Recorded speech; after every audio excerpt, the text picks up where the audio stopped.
Alright, so this is going to be a follow-up video to something I teased a couple of days ago, and I actually want to re-ask the question of who is the best Buster AoE archer in the game right now, because if you're not informed, Tesla just got a supremely powerful buff over on the JP version of the game, and it actually takes him from being what I would have considered to be like this rogue, really solid option to actually being in contention for just being the best Buster AoE archer. So first and foremost, who are the people that are the candidates for this? Well, obviously there's the OG Gilgamesh, there's Ishtar, Arjuna's technically at the table, and then there's Napoleon. Now, realistically, we can cut Arjuna from the discussion because if we look over here, he has some like decent damage, but that's kind of all Arjuna does. And the other thing that you have to consider with Arjuna is that while he does have the third highest base damage, he's lacking in any special damage mods. And when we actually look at his skills, he only gets this for one turn, right? So immediately after he fires his first NP, you know, he just blows this massive load with Mahapraya. Or is that what this one is? No, this is Prashpada. Never mind. Ignore that. I know all the lore people are going crazy in the comments right now. But once he blows that load, he really doesn't do anything after that, right? It's like, yeah, it's really nice that he can gen some nice stars, and he's basically immune to debuffs. And this is a very strong skill, giving him a battery and then making him very consistent.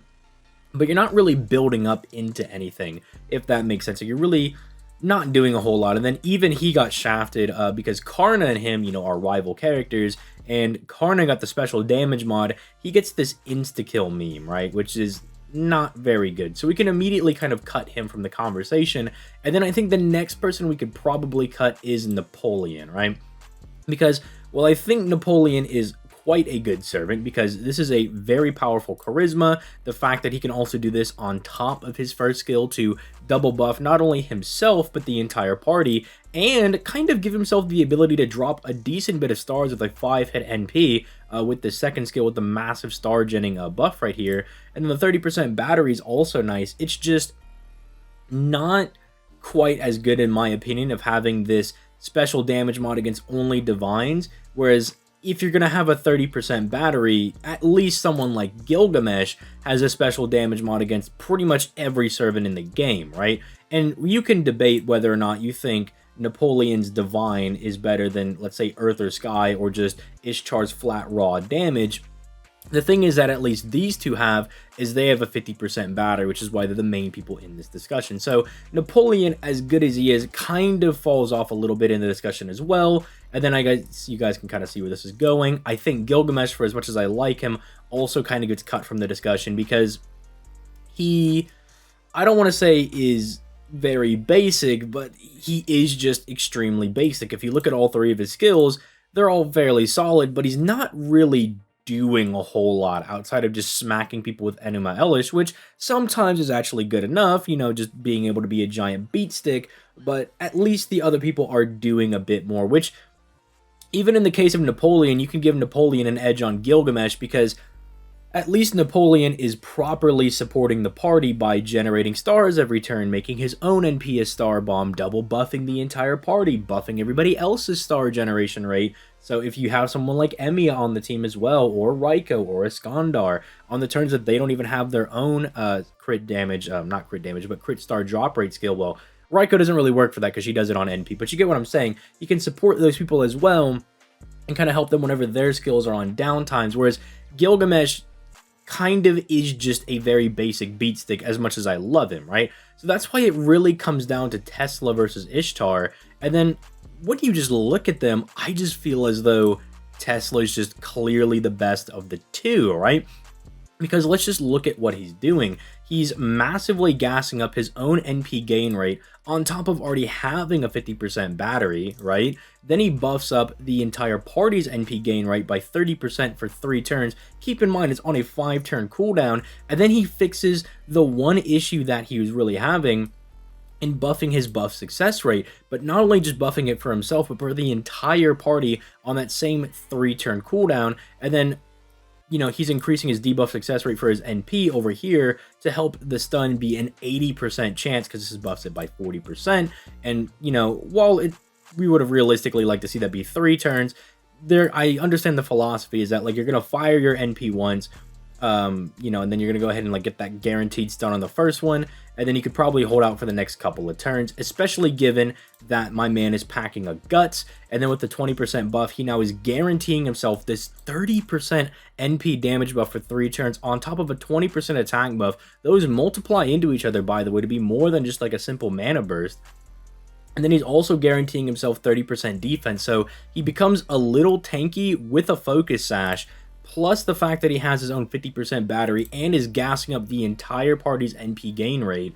It just makes him seem really nutty broken. And then here's the other thing that I think he has over Ishtar as well, is that his Pierce invincibility is guaranteed, whereas Ishtar's kind of reliant on this, like, oh, maybe I'll get the invincibility, maybe I'll get the ignore invincibility, like, who knows? Like, it just seems like everything that Ishtar does, Tesla can do better, right? Like, she has a chance to get this invincibility, but at least Tesla's guts is guaranteed. You might be able to pierce invincibility for 1 turn, but he not only guarantees it, but it lasts for 3 turns, right? On the same turn cooldown. So it's just like, he just seems a little insane. This is nice if you want to give a little bit more attack to the entire party, but Tesla already gives this to himself.